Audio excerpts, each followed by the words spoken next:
Like, share, subscribe and press the bell icon to never miss an update from Just News. মা দুর্গা, জীবনসাথী, বিজয়িনী ইত্যাদি প্রচুর সিরিয়ালসের মাধ্যমে আজ তিনি আপনাদের প্রত্যেকের বাড়ির একটি পরিচিত মুখ। আজকে আমাদের সাথে আছে আপনাদের সবার প্রিয় Rudrajit Mukherjee. Welcome to our just studio. তো কেমন আছো বলো? খুব ভালো, মোটামুটি এখন শ্বাস নিতে পারছি। কিছুদিন আগে অবধি তো মাস্ক পরে থাকতে হচ্ছিল, তোমাদের সঙ্গে এরকম ভাবে যে কথা বলতে পারছি, খুব ভালো আছি এই মুহূর্তে, খুব ভালো আছি। আচ্ছা, মা দুর্গা থেকে জীবনসাথী, এই যে লং জার্নি, তো তাতে তোমার এক্সপিরিয়েন্সটা কেমন? অনেক কিছু শিখতে পেরেছি, কারণ দেখো আমি যখন শুরু করেছিলাম আমার এই 7 বছরের জার্নিতে যে যে জিনিসগুলো আমার সঙ্গে ঘটেছে সেটার একদম শুরু ছিল। তো প্রত্যেকটা দিন আমি নতুন শিখেছি, কিভাবে ডায়লগ ডেলিভারি করতে হয়, কিভাবে ধরো ইন্টারাকশন থাকে, শর্ট টেকিং অনেক রকম হয়। তো আমার তো কোনো এক্সপিরিয়েন্স ছিল না, তো প্রত্যেকটা প্রজেক্টের মধ্যে নানা রকম এক্সপিরিয়েন্স গেইন করেছি। আচ্ছা, এই এতগুলো বছর তুমি ইন্ডাস্ট্রিতে রয়েছো, কি কি চেঞ্জেস বুঝতে পারলে তোমার নিজের মধ্যে? আমি নিজে ফিল করেছি যে দায়িত্বটা অনেক বেড়ে গেছে, কারণ যখন প্রথম শুরু করেছিলাম অডিয়েন্সের ভালোবাসা যে এইভাবে পাবো, মানে মহাদেব চরিত্র করার পর যে আমাকে অডিয়েন্স এত ভালোবাসবে, সত্যিকারের ভগবান আমাকে ভাববে, এটা তো কখনো ভাবিনি। কারণ আমি যখন প্রথম শিবের চরিত্রের জন্য প্রথম যেদিন আমি লুক সেট করেছিলাম, তারপর যখন কাজটা শুরু হয় তার 4-5 মাস পর অডিয়েন্সের যে ফিডব্যাকটা পেয়েছিলাম সেটা অ্যামেজিং ছিল। মানে আমি এটা তোমাদের বলে বোঝাতে পারবো না যে আমার কাছে সেটা কতটা স্পেশাল ছিল। প্রথম যখন আমার মা বাবা আমাকে টিভি স্ক্রিনে দেখেছিল, তো তাদের যে আবেগ, যে অনুভূতিটা, সেটা আমি বলে বোঝাতে পারবো না।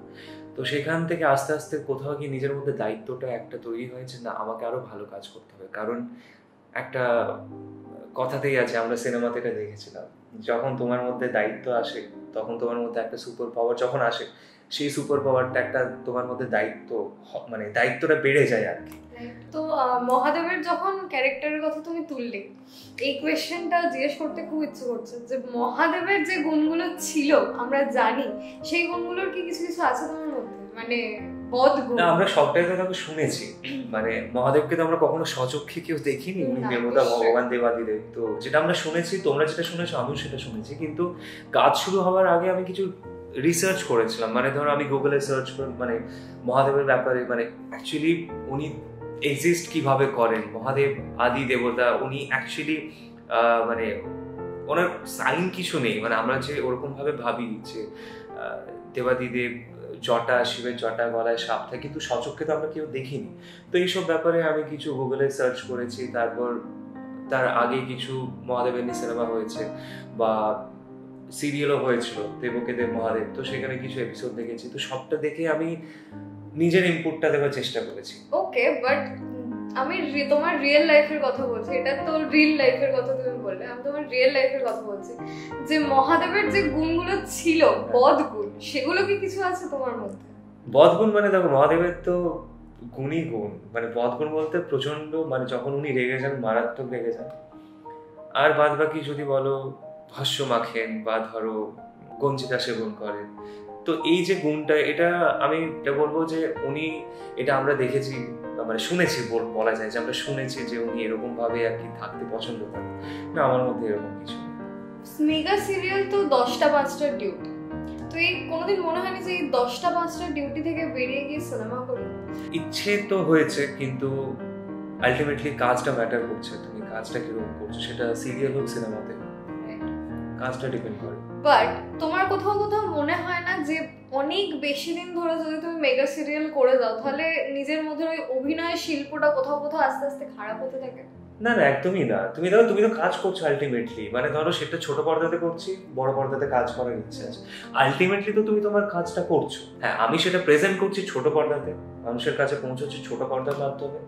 বড় পর্দাতে ইচ্ছা আছে, সেটা যদি অফার আসে তো ডেফিনেটলি তখন বড় পর্দাতে সেই স্কিলটাকে আরো ইমপ্রুভ করে ইনপুটটা দেওয়ার চেষ্টা করবো। তুমি বেসিক্যালি মফস্বলের ছেলে, পুরুলিয়া থেকে যখন তুমি কলকাতায় আসো, প্রথম কলকাতায় এসে মানিয়ে নিতে প্রবলেম হয়নি? মানে সবাই তখন সবসময় ইংরেজিতে কথা বলা, সবসময় পিৎজা বার্গার খাওয়া, এখন তুমিও খাও সেগুলো, এখন তোমার সাথেও চলে গেছে, বাট তখন অস্বস্তি হতো না? আমি প্রথমে থাকতাম মেসে থাকতাম, তো সেখান থেকে ধরো আমি এইসব ভাবিনি যে মানে ধরো আমার মানে ইংলিশ নিয়ে কোনো সমস্যা হচ্ছে বা ইন্টারঅ্যাক্ট করতে অসুবিধা হচ্ছে, কারণ আমার মাথার মধ্যে শুধু একটা জিনিস করতো যে আমাকে কাজ করতে হবে, আমাকে ইন্ডাস্ট্রিতে দাঁড়াতে হবে, শুরু করতে হবে। শুরুটা খুব ইম্পর্টেন্ট, সেটা তুমি সিরিয়াল থেকে হোক, সিনেমা থেকে হোক, ওয়েব সিরিজ থেকে হোক, থিয়েটার থেকে হোক, যাত্রা থেকে হোক, শুরুটা খুব দরকার।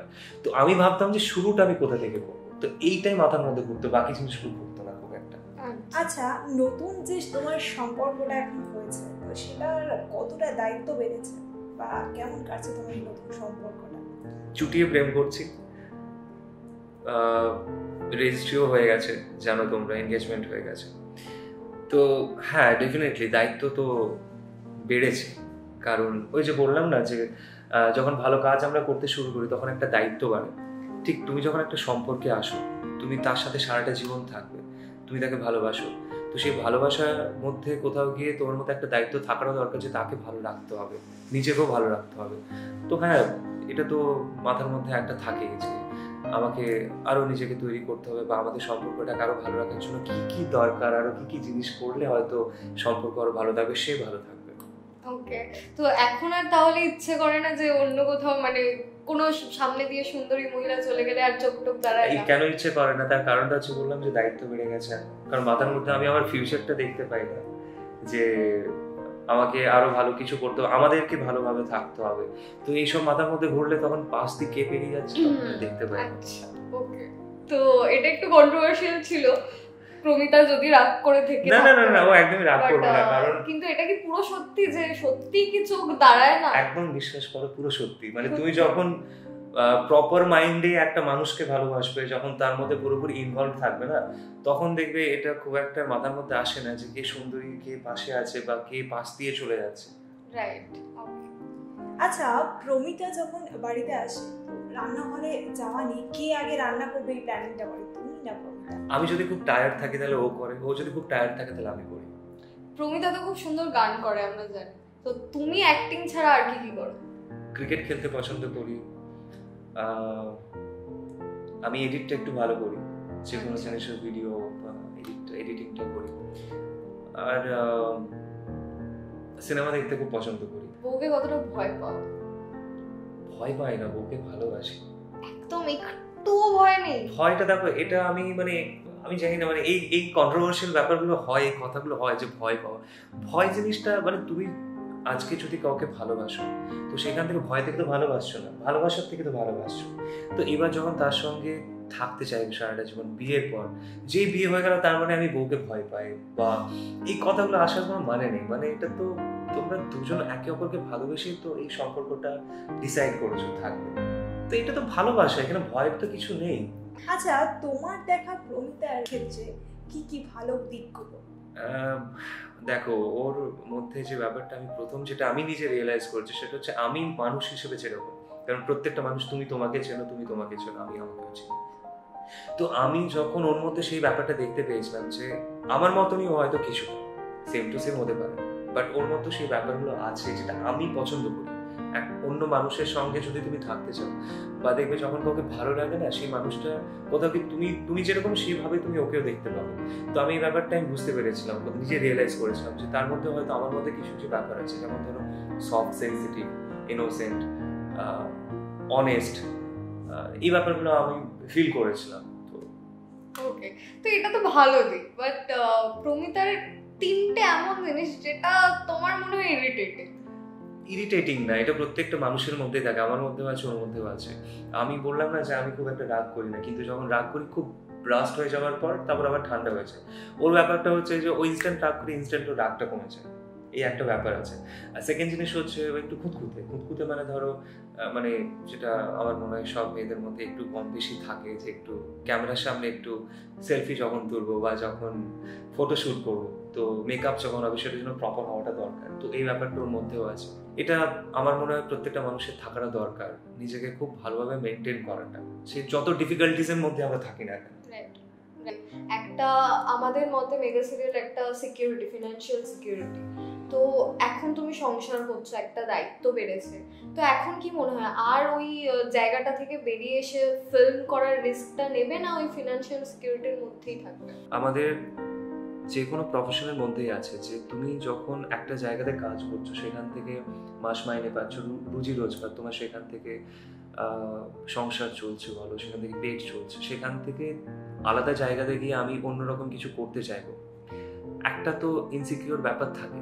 কিন্তু যদি তোমার সেই প্যাশনটা থাকে, যদি ইচ্ছেটা থাকে, তাহলে একটু কষ্ট হবে। বাট যদি মানুষ মানে ভাবে যে আমি অন্যরকম কিছু করতে চাইবো, তো একটা তো রিস্ক নিতেই হয়। আচ্ছা, আজ জাস্ট স্টুডিও তরফ থেকে তোমাকে সম্মানিত করো তোমার সিরিয়াল জীবনের সাথে, তোমার কেমন লাগে? খুব ভালো।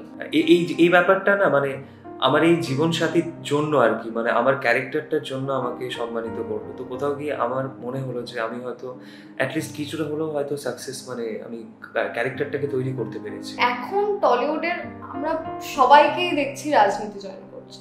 আমি জানতাম, তো ওয়েট করছিলাম যে এই প্রশ্নটা কখন আসবে। একদম লাস্টে। তো এই জিনিসটা তোমার কি মতামত যে কেন সবাই হুট করে রাজনীতি জয়েন করছে? মানে কোনো ইনসিকিউরিটিজ আছে কি? যারা জয়েন করছেন তারা ডেফিনেটলি মানে তাদের মধ্যে সেই ব্যাপারটা আছে, বা তারা নিজেরা বুঝতে পেরেছে যে হয়তো এই মুহূর্তে আমার যাওয়াটা দরকার, বা আমি হয়তো করতে চাইছি।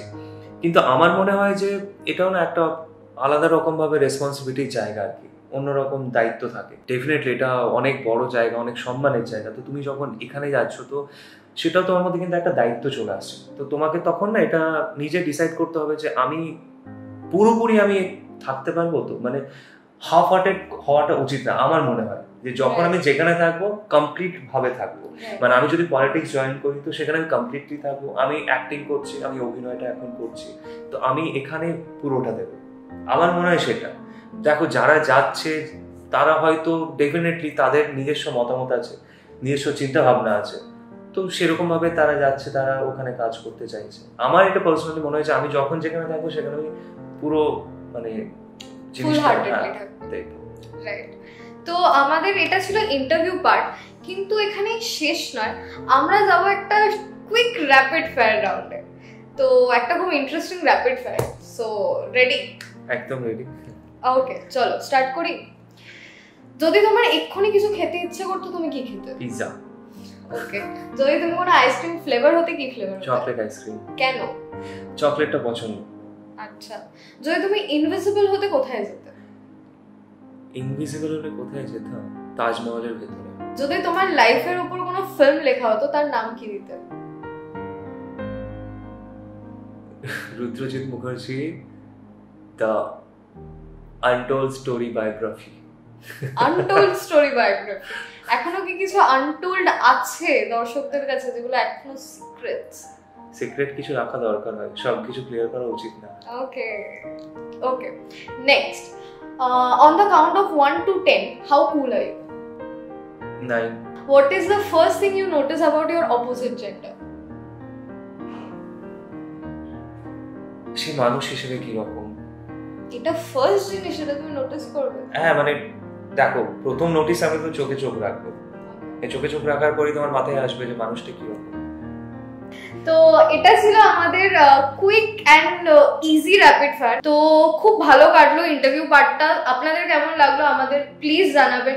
আর যদি ভিডিওটা পছন্দ হয়, লাইক আর শেয়ার অবশ্যই করবেন, আর সাবস্ক্রাইব করে রাখবেন নতুন ভিডিওসের জন্য। আজকে এখানেই শেষ করব।